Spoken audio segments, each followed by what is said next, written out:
2 বাচ্চার মা হয়ে গেছি। এখন পর্যন্ত ভুলতে পারি নাই সেই শৈশবের স্মৃতিগুলা। শৈশবে কি খেতাম, কোথায় যেতাম, কি করতাম, অল টাইম মাথার মধ্যে ঘুরপাক খায়। তাই তো এগুলোই আপনাদের সাথে আজকে আমি শেয়ার করব।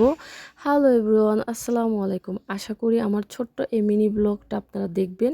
আর আজকে হলো আমি চলে আসছিলাম সুন্দর করে তালতলায়। আর তালতলায় আসার কারণ হলো, বুঝতেই তো পারতেছেন, আমার ভিডিওর আগে একটু দেখতে পারছেন। আর দেখেন আমাদের প্রকৃতি কত সুন্দর। বাড়ির পেছনে একটা মাঠ আছে, একদম খোলামেলা, দেখলেই মন প্রাণ সব জুড়ে যায়। আর এত সুন্দর, সেটা হয়তো বা আপনারা যারা গ্রামে থাকেন তারাই বুঝতে পারবেন। মাঝে মাঝে আসলে এই প্রকৃতির কাছে আসতে হয়, মনটা ভালো হয়ে যায়। তো যাই হোক, অনেক কথাই বললাম। আজকে নিতে আসলাম ফুপা, এগুলোকে আমরা তালের ফুপা বলি। ছোটোবেলায় অনেক খাইছি, কারণ যেহেতু আমরা গ্রামের মানুষ, গ্রামে তো অনেক কিছু পাওয়া যাবে যেগুলো শহরের মানুষ চাইলেও পারবে না।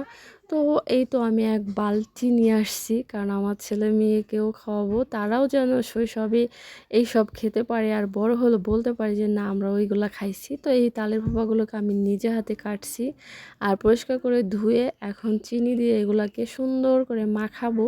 যেহেতু আমরা সব কিছু মাখিয়ে খাই, তো এটাও কিন্তু আনকমন একটা রেসিপি, আমি অন্য কাউকে দেখিনি, বাট আমি মনে হচ্ছে শুরু করলাম।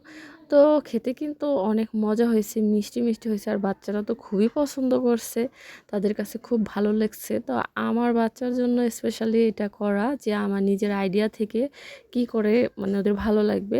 তো যাই হোক, এটা খাইলাম। এখন খাবো হলো, এটা হলো শালু, আমরা কি এটাকে শালু বলি। শাপলার নিচে যে ইয়াটা থাকে ওইটাকেই বলি। তো আপনারা চেনেন কিনা জানি না। তো এটা গ্রামে পাওয়া যায়। আর এটা কিন্তু চান্দি ছোলা মানে হালু। আর এই হালুটা সব থেকে ভালো, মিষ্টি মিষ্টি লাগে। এটাকে আমরা সেদ্ধ করছি, এখন ছুলে ছুলে খাইতেছি আর বাচ্চাদেরও দিতেছি। কারণ আমি চাই যে আমি যেগুলো শৈশবে খাইছি, যা দেখছি, তার কিছুটা অন্তত পক্ষে আমার বাচ্চারাও পাক, যেন তারাও বলতে পারে।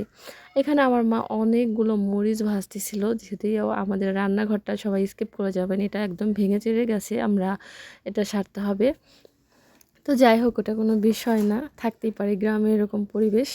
তো সব কিছু মিলে আল্লাহ হাফেজ। আজকের মতো ভালো লাগলে আমার ভিডিওটি দেখবেন।